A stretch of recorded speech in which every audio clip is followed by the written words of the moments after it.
Good morning to all of you. Hello friends, this is Archana. Archana education platform पे आपका हार्दिक स्वागत है, जो प्रोवाइड कराता है इकोनॉमिक्स, होम साइंस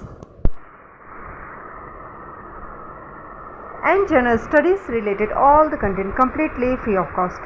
फ्रेंड्स, ये हमारा होम साइंस का सीरीज चल रहा है। अचानक ड्यू टू सम रीज़न मुझे स्टॉप करना पड़ा था लास्ट वीडियो, राइट।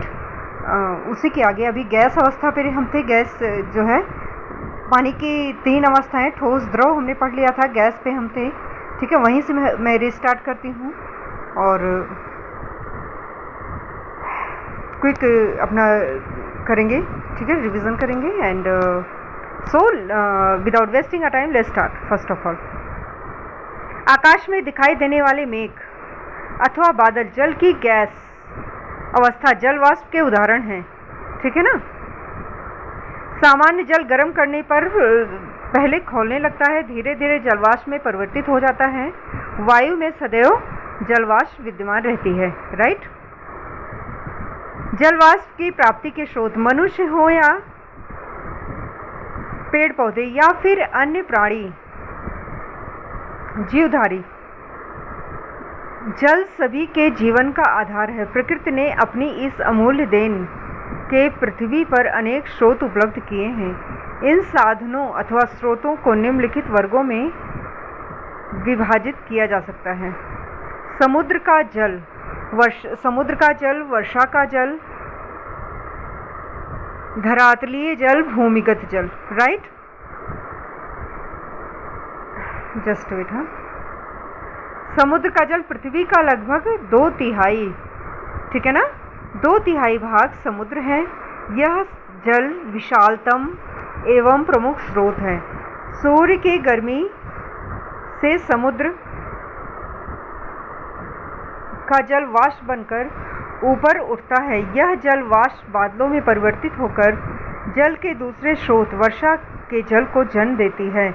वर्षा का जल पर्वतों, झीलों, झरनों, ठीक है ना, नदियों के जल में वृद्धि करता है। पृथ्वी के धरातल पर गिरने वाला यह वर्षा का जल भूमिगत जल स्रोतों का निर्माण करता है।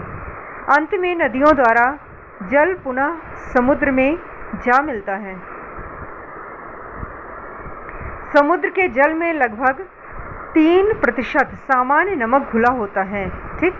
Point should be noted. समुद्र में 3% तक नमक घुला होता है, ठीक, साल्टी होता है ना ये। इस प्रकार समुद्र का जल हमारे लिए नमक का एक अति महत्वपूर्ण स्रोत है। जो हम साल्ट, जो नमक खाते हैं, यहीं से मिलता है, ठीक है ना। यहाँ यह स्पष्ट कर देना आवश्यक है कि जस्ट वेट। हाँ,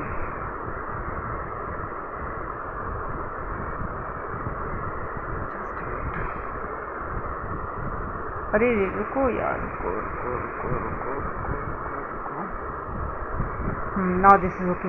जल के विशालतम स्रोत तो हैं समुद्र, ठीक है। समुद्र का जल खारा होने के कारण पीने, खाना बनाने आदि के काम में नहीं लाया जा सकता। लवण की अधिक मात्रा होने के कारण इसे सिंचाई के कार्य में भी इस्तेमाल नहीं किया जा सकता है, ठीक है ना।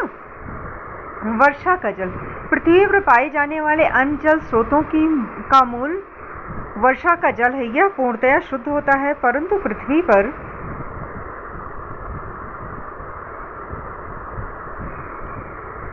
पहुंचते पहुंचते इसमें वायुमंडल की अनेक गैसों, कार्बन डाइऑक्साइड, नाइट्रोजन आदि धूल कणों एवं पर्यावरणीय अशुद्धियों, रोगाणुओं के मिल जाने के कारण यह अशुद्ध एवं हानिकारक हो जाता है। क्लियर। औद्योगिकरण के कारण वायु प्रदूषण की दर बढ़ जाने के कारण वर्षा का जल प्रायः प्रदूषित हो जाता है। इस स्थिति में 1-2 बार वर्षा हो जाने पर वर्षा के जल को पीने के लिए एकत्रित करना कम हानिकारक रहता है। वर्षा का जल मृदु होता है तथा घरेलू उपयोगों के लिए उपयुक्त रहता है, राइट। धरातलीय जल स्रोत नदियाँ, झील, झरने, तालाब इत्यादि हैं। इन सभी स्रोतों की अपनी अलग अलग विशेषताएं एवं उपयोग हैं, जो निम्न हैं। नदियाँ, तीव्र प्रवाह वाली नदियों का जल प्रायः मृद एवं शुद्ध होता है। प्रायः उद्गम स्थान पर भी सभी नदियों का जल पीने योग्य होता है, परंतु बड़े शहरों और औद्योगिक क्षेत्रों के किनारों पर पहुंचकर अनेक सार्वजनिक एवं औद्योगिक अशुद्धियां मिल जाने के कारण नदियों का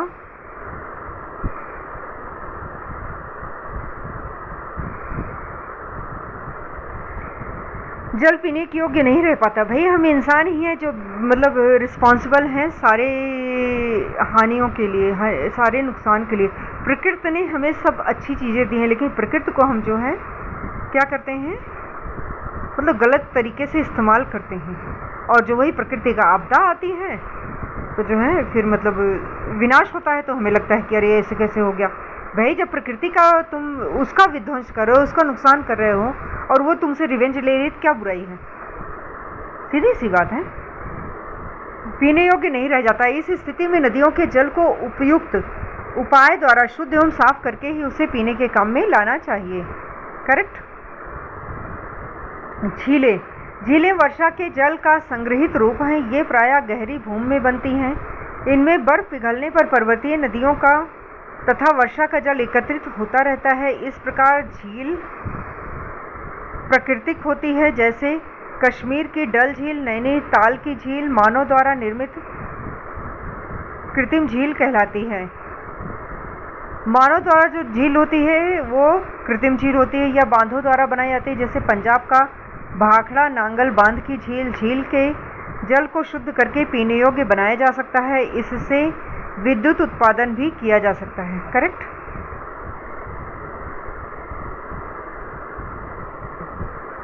आइए नेक्स्ट पेज पे चलते हैं। सोते एवं झरने, जल की प्राप्ति के प्राकृतिक स्रोत सोते एवं झरने भी हैं। जब कहीं कठोर चट्टान को फोड़कर भूमिगत जल बाहर निकलने लगता है तब उसे जल को सोता या स्रोत कहते हैं। पानी के सोते अनेक प्रकार के होते हैं। कुछ सोतों से तो केवल शुद्ध जल ही निकलता है तथा कुछ सोतों से लवण युक्त तथा गर्म पानी भी प्राप्त होता है। सोतों का जल भिन्न भिन्न गुणों से युक्त होता है। सोतों के जल को अनेक बार पेट तथा त्वचा संबंधी रोगों के उपचार के लिए भी इस्तेमाल किया जाता है। कुछ सोत में गंधक की पर्याप्त मात्रा घुलित अवस्था में पाई जाती है। यह जल अनेक प्रकार से स्वास्थ्य लाभ के लिए इस्तेमाल किया जाता है। सोतों के समान झरने भी जल प्राप्ति के प्राकृतिक स्रोत होते हैं। झरने मुख्य रूप से पहाड़ी क्षेत्रों में ही पाए जाते हैं। झरने का जल ऊंचाई से नीचे गिरने लगता है। झरनों का जल भी सोतों के समान होता है। सोतों तथा झरनों के पानी का इस्तेमाल करने से पूर्व उनके गुणों की जांच कर लेनी चाहिए, क्योंकि इनमें कुछ हानिकारक लवण भी विद्यमान हो सकते हैं। करेक्ट।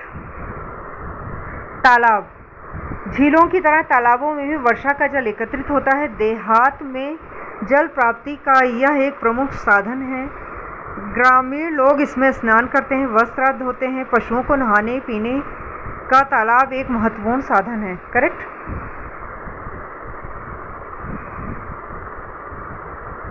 तालाब का जल भी हमारा दूषित हो जाता है, क्योंकि इसमें भी जो है पशुओं को नहलाओगे, मल मूत्र गंदगी पूरा बहाओगे, कपड़े धोओगे तो होएगा ही ना बेटा। ठीक। अतः इसे ज्यों का त्यों पीने के काम में नहीं ला सकता। इसे पीना आवश्यक हो तो घरेलू उपाय द्वारा इसे शुद्ध करना आवश्यक है। भूमिगत जल हमारा क्या होता है? वर्षा का जल जब भूमि पर गिरता है तो उसका एक भाग बह जाता है, शेष भाग भूमि द्वारा अवशोषित कर लिया जाता है। यह अवशोषित जल भूम्याकर्षण शक्ति के कारण नीचे की ओर खिसकता रहता है। मार्ग में अभेद चट्टान आ जाने पर यह एकत्रित हो भूमिगत जल स्तर का निर्माण करता है। करेक्ट। इस जल के स्रोत का उपयोग साधारण कुएं, विद्युत कुएं, भूमिगत जल स्तर तथा भूमि को वेद कर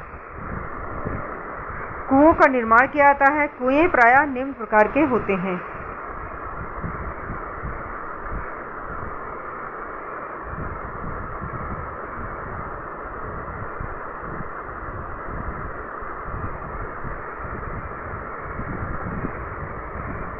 ठीक। वर्षा ये हो गया भूमिगत जल। रुक जाओ।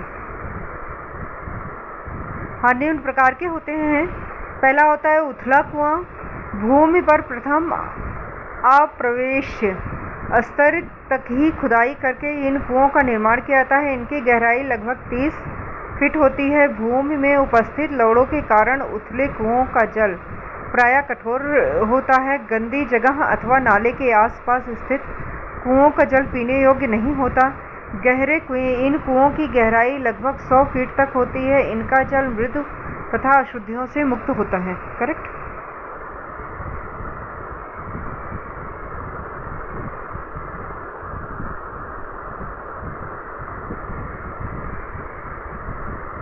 इन कुओं से लगभग सभी ऋतुओं का जल प्राप्त होता है। आदर्श कुएं देहात क्षेत्र में पीने का पानी का मुख्य स्रोत कुएं ही होते हैं अतः मृदु शुद्ध जल वाला आदर्श कुआं प्रत्येक गांव के लिए आवश्यक है। आदर्श कुएं का निर्माण करते हुए निम्न बातों का ध्यान रखना चाहिए। आदर्श कुएं का निर्माण गंदे स्थान, नाले, तालाब आदि से कम 100 फीट की दूरी पर करना चाहिए। कुएं की भीतरी सतह पक्की ईंटों अथवा पत्थरों की बनी होनी चाहिए। कुएं की दीवार भूमि की सतह से काफ़ी ऊपर तक निर्मित होना चाहिए। ठीक, इससे बाहर गंदा पानी कुएं में प्रवेश नहीं कर पाता। कुआं अधिकाधिक गहरा होना चाहिए। कुएं के ऊपर यदि संभव हो तो चारों ओर खंभे लगाकर ऊंचाई पर छत डलवा देनी चाहिए। ठीक, नहीं तो इसको भी हम इंसान गंदा कर देंगे, करते ही हैं। मतलब नेचर ने हमको सब कुछ दे रखा है फ्री ऑफ कॉस्ट, लेकिन हम ही सत्यानाश करते हैं। और जब प्रकृति आपदा आती है तो बाढ़ आ गया, ये आ गया, भाई प्रकृति तो बदला लेगी ना, रिवेंज लेगी ना। तो ये समझ में आ गया। अधिकाधिक गहरा होना चाहिए, ठीक है ना। रुको, सतह से काफ़ी ऊपर होना चाहिए। इस गंदा पानी कुएं में प्रवेश ना हो, अधिकाधिक गहरा हो। कुएं के ऊपर वही चारों तरफ खंभे लगाकर छत डलवा देनी चाहिए। इससे कुएं में पेड़ की टहनियाँ, पत्तियाँ आदि नहीं गिरेंगी। कुओं पर पंछी, बीट्स जैसे अवांछित तत्वों से भी सुरक्षित रहेगा। ठीक है। कुएं के चारों ओर ना तो स्नान करना चाहिए, ना ही वस्त्र धोना चाहिए।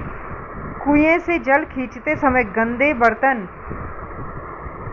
व गंदी रस्सी का प्रयोग नहीं करना चाहिए। कुएं के जल में माह में कम से कम एक बार पोटेशियम परमैंगनेट अथवा लाल दवा अवश्य डालनी चाहिए। इस जल के कीटाणु मर जाते हैं इससे, ठीक है ना। आर्टिजन कुएं क्या होते हैं बेटा, इसको जान लो। इन कुओं से जल